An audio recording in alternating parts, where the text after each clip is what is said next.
3 females, including Mrs. Niskaya, sa female dormitory. While the 6 male accused sa male dormitory. Basta mga din ka ng sample sila with other... Yes, kasama din. Walang special room for them. Kasama sila sa lahat ng detainees sa Lapu-Lapu. Yun ang pag-uusap namin sa head ng BJMP 7 na walang special treatment. Yun ang utos ng Secretary of Justice natin, si Secretary Vida, Frederick Vida.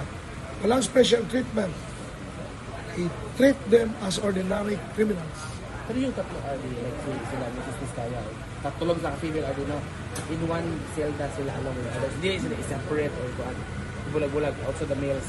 Yes, yun ang arrangement. We leave it that to BJMP, Lapu-Lapu, yung arrangement. Basta, ang pag-usap namin, no special treatment.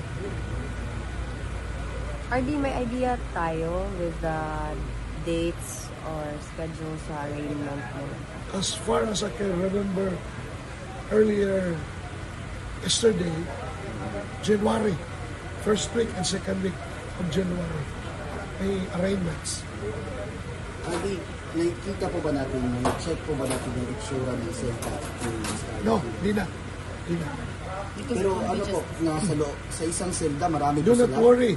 The courts have a regular visit, weekly visit sa jail facilities.